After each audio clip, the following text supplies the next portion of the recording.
Now we're going to talk about a very interesting David Bowie album, 1.Outside from 1995. And we're going to talk about this in a series of seemingly unrelated bullet points, starting off with Sid. What's your first point you'd like to make about this extraordinary record, Sid? I would start this by saying, in praise of self-indulgence, not our self-indulgence, Sean, but the self-indulgence of David Bowie and Mr. Brian Eno. Let's hear it for self-indulgence. Put together a group of musicians, get them to improvise with role play, chance procedures for several days, remembering to press record, and then find the sculpture in the rock, as it were. What a great way to make an album. Yeah, it's a densely packed album, isn't it? Full of ideas. Well, my first in interviews around this album, David Bowie, who was a great prankster in interviews, and you couldn't trust him as far as you could spit, said one of the aims of him and Eno on this record was to rehabilitate pretentiousness. And I think that's a fantastic quote by Bowie. That is good. What he's trying to say there is obviously being aware of the barbs they're about to get from a lot of the critics with their seemingly irrelevant self-indulgence, as you put it. But he's also trying to reach towards a kind of music that tries to push further at a time when I think most pop music in 1995 is pretty conservative and backward-looking, which is two things you can't say about this record. I mean, there's not only is there not another David Bowie record like this, I'm not sure if there's another record like this ever produced by a major rock star. So I think in the context of the time when people are getting massive record sales and huge critical acclaim for ripping off chords from Beatles classics and I Like to Teach the World to Sing by the Seekers, as Oasis were, I think someone producing as what he called, and this is the fantastic booklet, a non-linear gothic drama hypercycle is perhaps asking for trouble from the critics. Wouldn't you agree? I would, but more power to his elbow is what I say. Yeah, I think so. This all began as another project called Leon, an operatic thing, bits of which have been leaked to the internet, whether legitimately or, as we're told officially, illegitimately, we'll never know.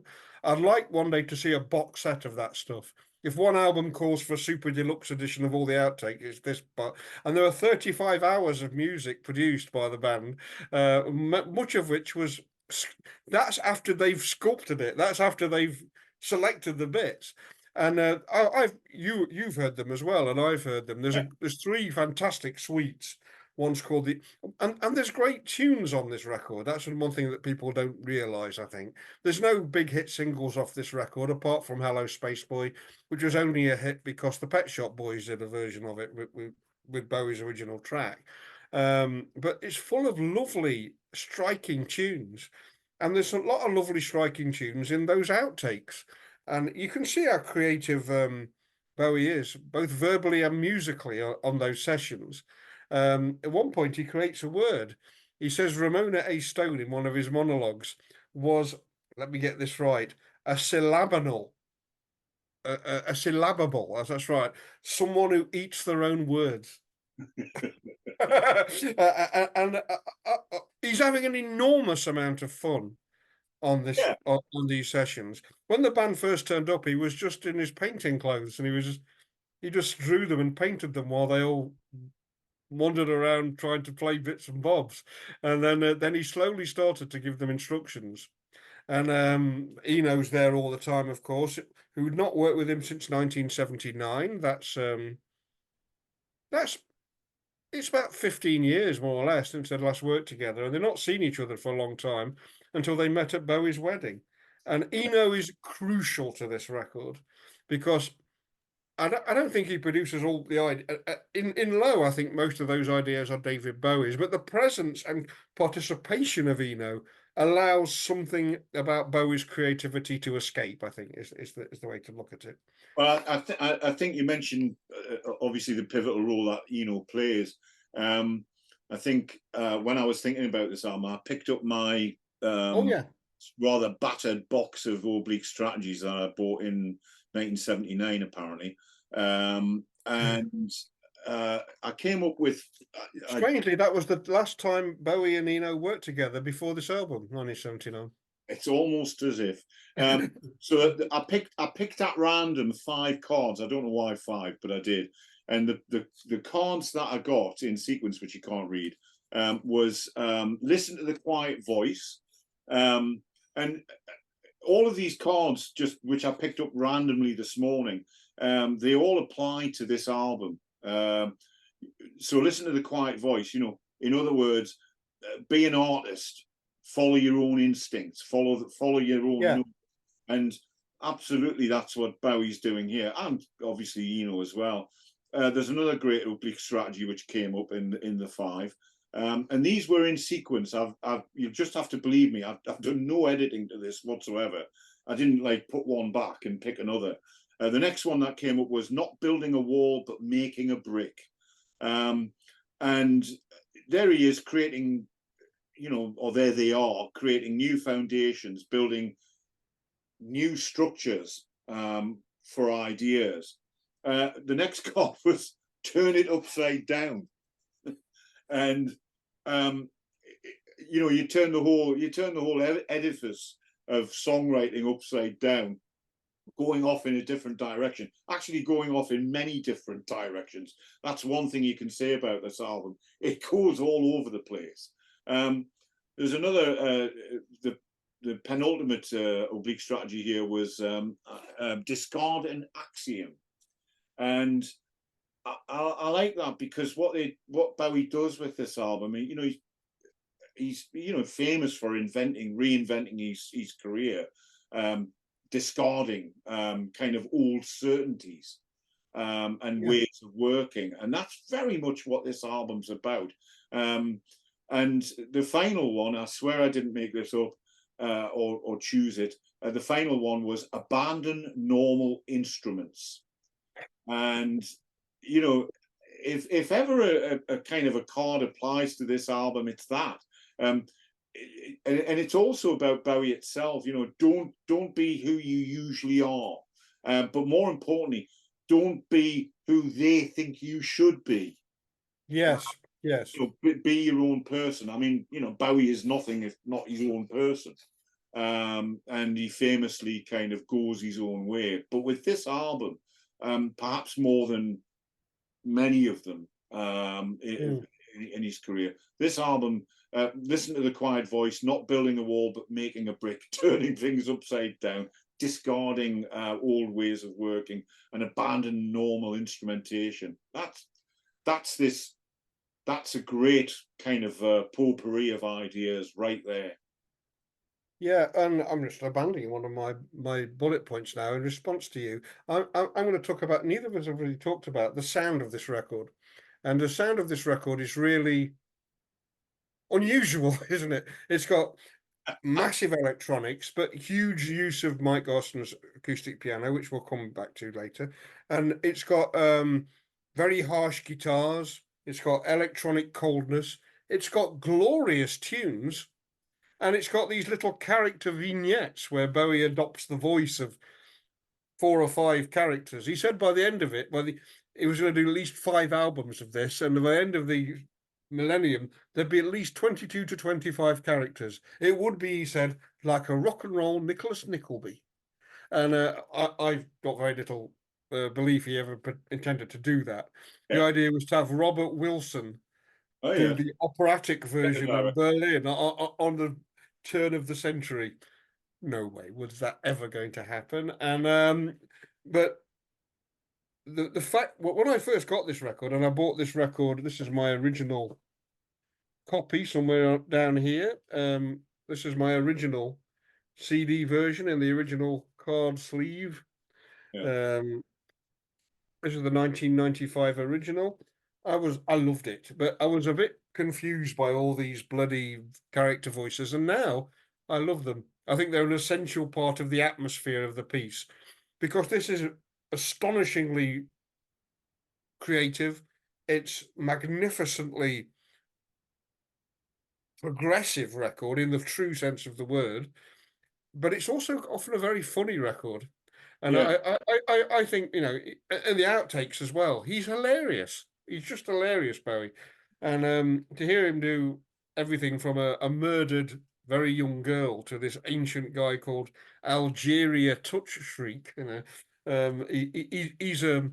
he's interested in making friends from a reject from the worldwide internet.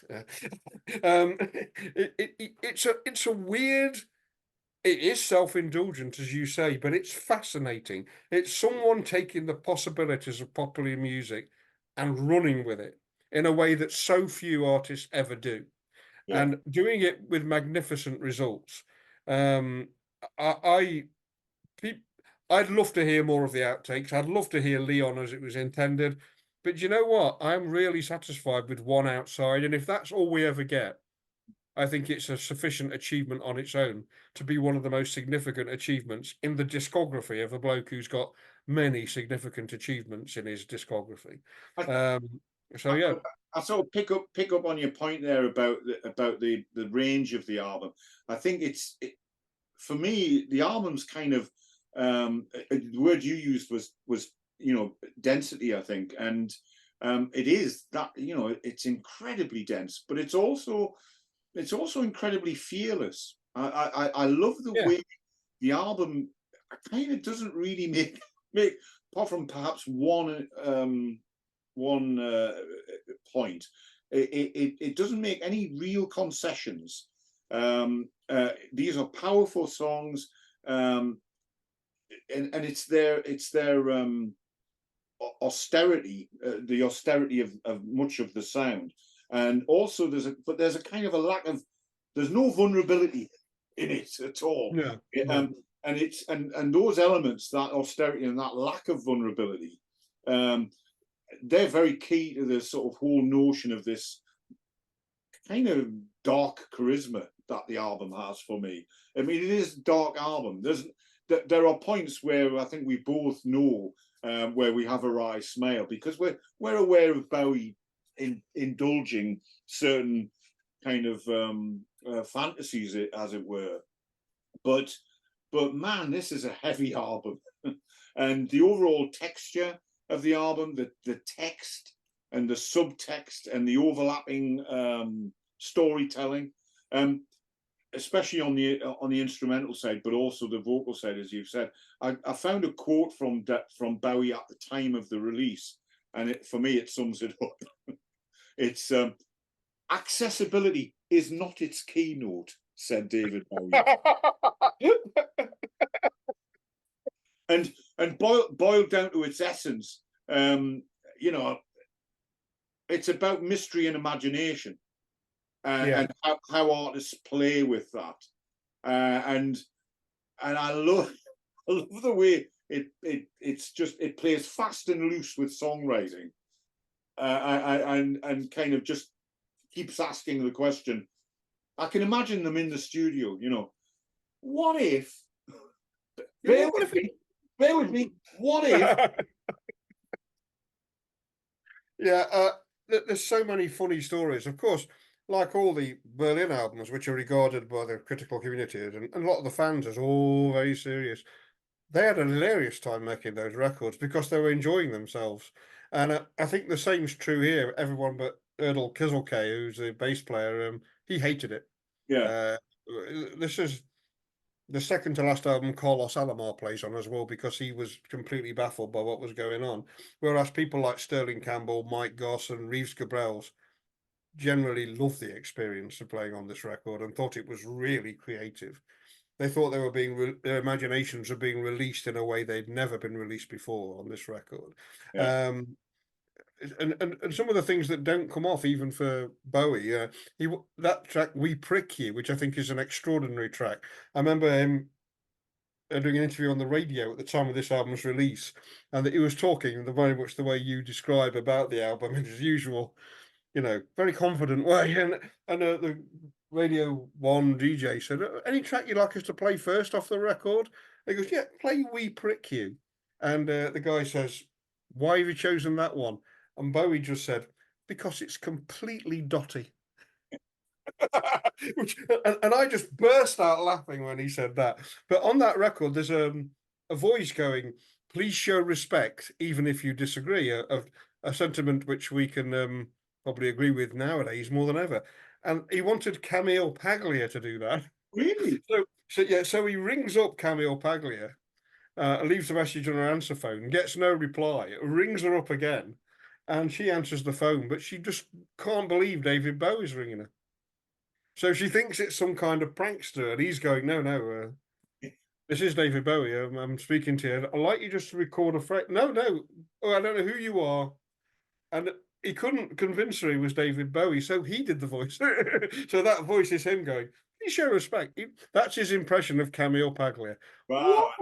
What other rock star would ring up Camille Paglia?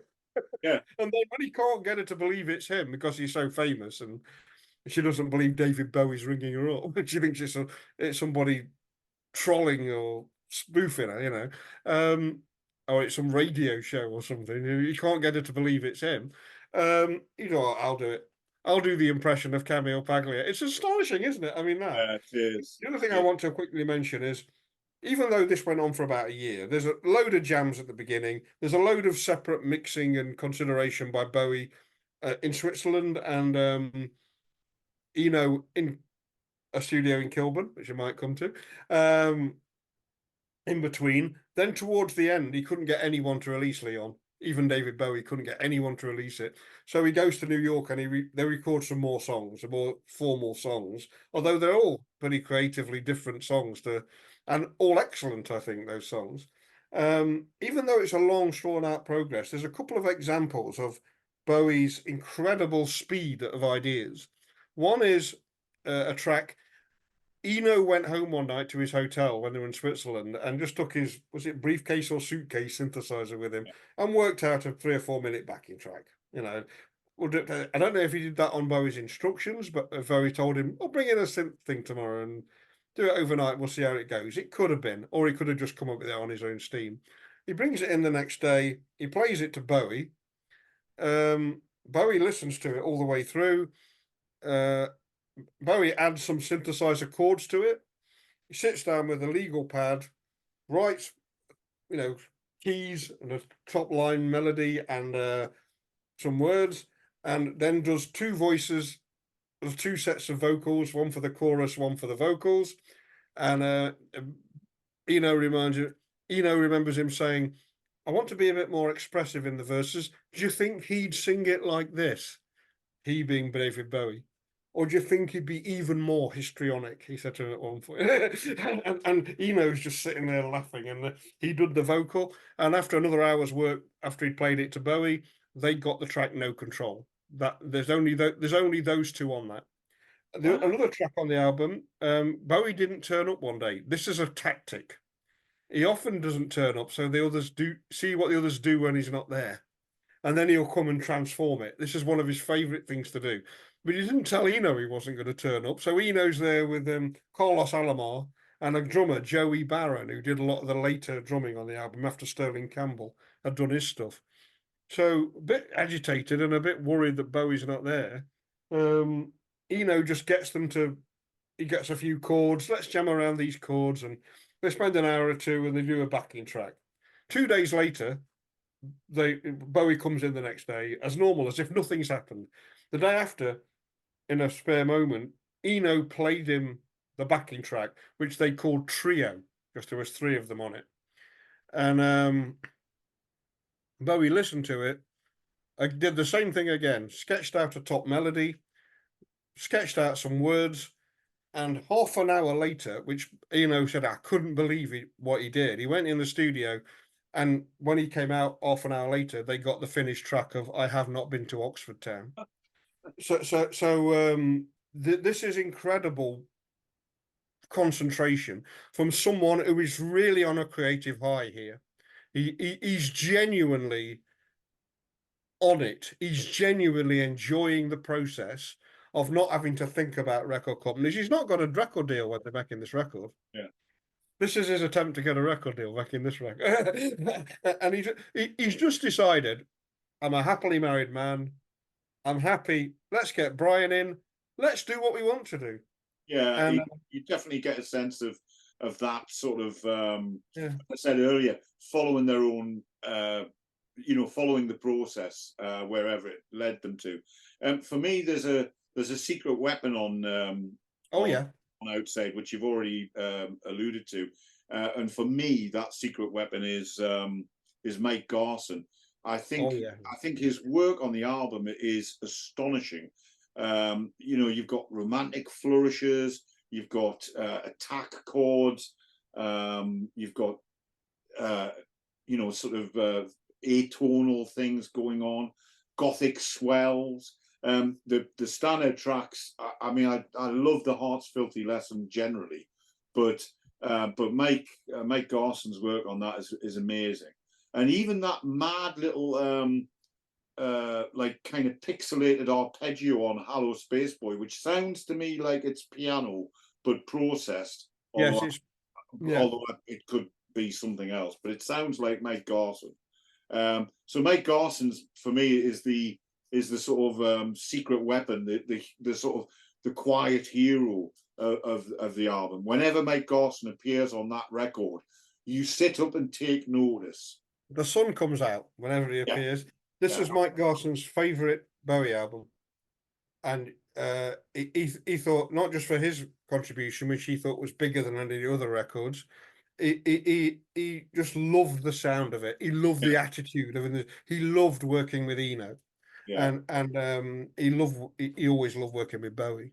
I remember the first time I played this record, the third song basically after the intro, A Small Plot of Land. And that's marvelous. It's just so bold to have you've got that great drumming, which I presume is Sterling Campbell. You've got Erdal Kizilkay on bass, and you've got the fantastic piano playing of Mike Garson. And it just starts off it's like when it's a cold open in a movie.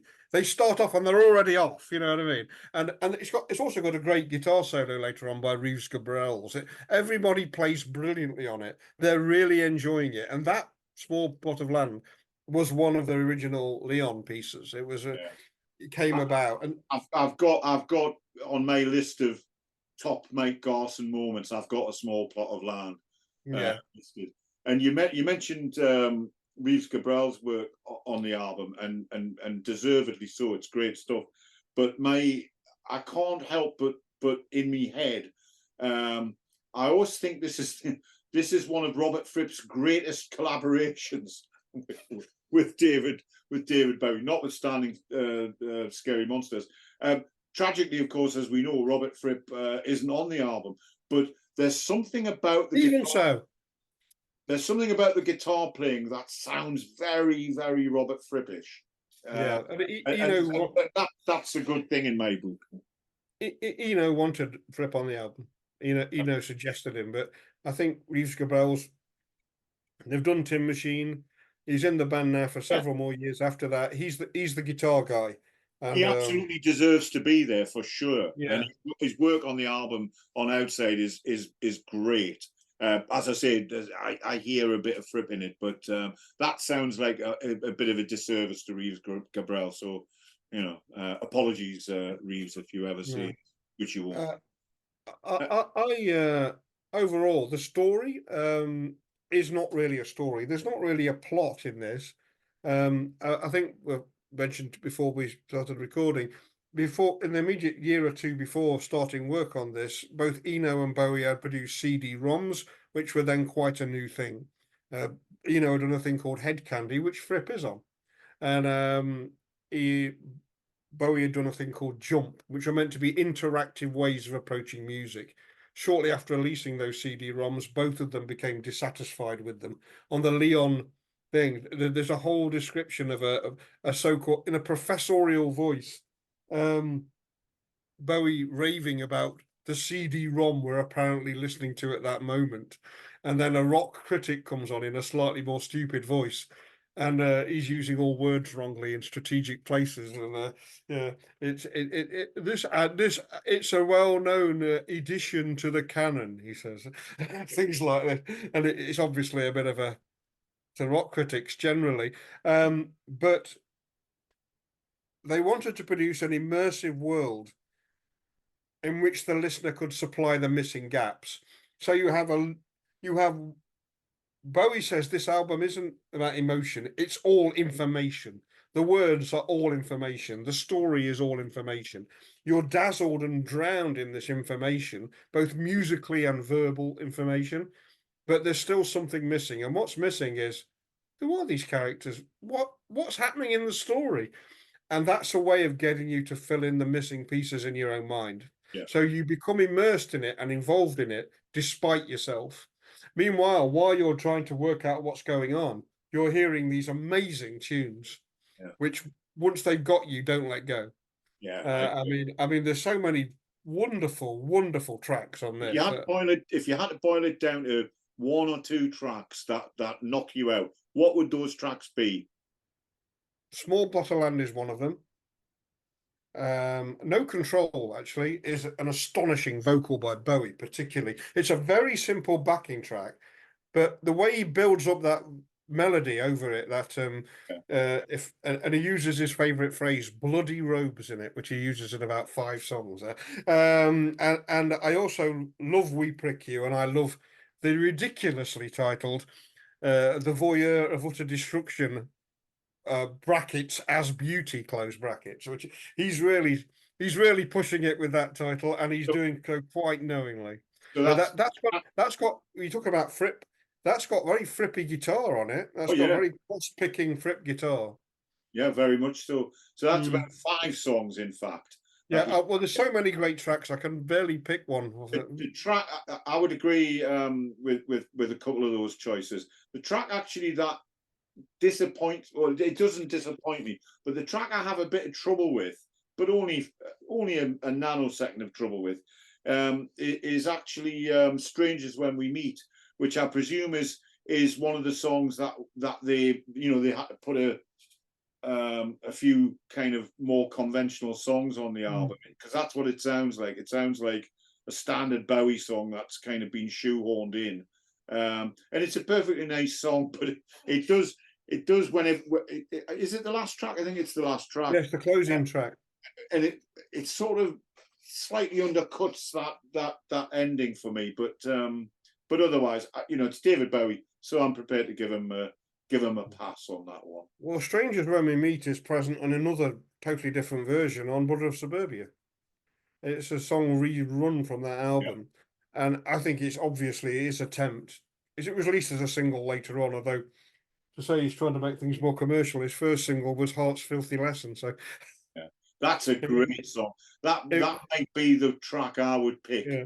In which they redid a video with him in all kind of contorted costumes with a Minotaur in it. So he wasn't bending over backwards to be on top of the pops, I think. But Strangers When We Meet was probably an attempt to get the rest of the album released. I agree with you, it does stand out. The one track I always get a bit, I must say, when I first heard this album for the first year or two, perhaps, there were a few bits that irritated me, though very little irritates me anymore.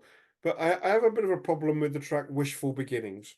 Right. Because I understand what he's trying to do, and it's a great soundscape. I just think there's not quite enough going on musically in Wishful Beginnings. And I don't know what you think about that.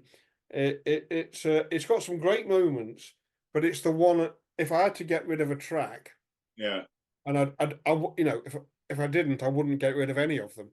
But if someone put a gun to my head, I'd say get rid of Wishful Beginnings. The good news, Sean, is we're not required to get rid of any of them. So and as you say those words, Sid, a massive weight lifts off my shoulders.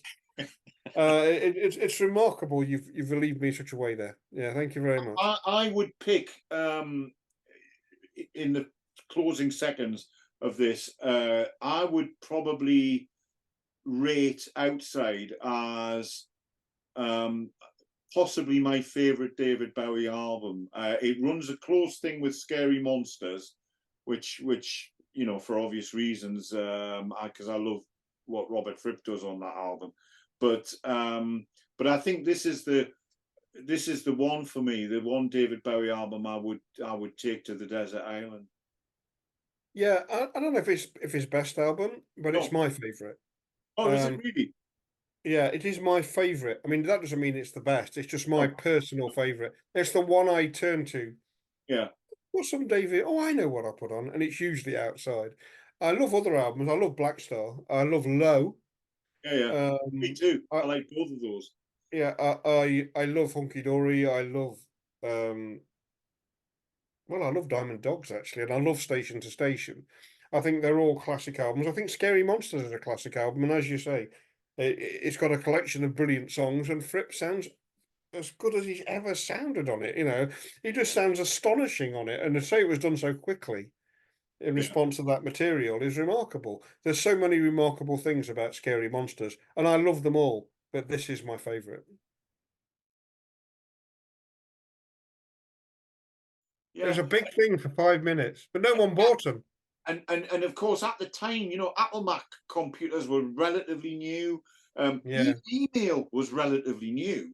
yeah. That, Um, this album sounds built for a social media world, but there was no social media when this oh, album was made. oh, It was that's why the fuck didn't you put that line in? I've just thought it up. That's That's why. a great line.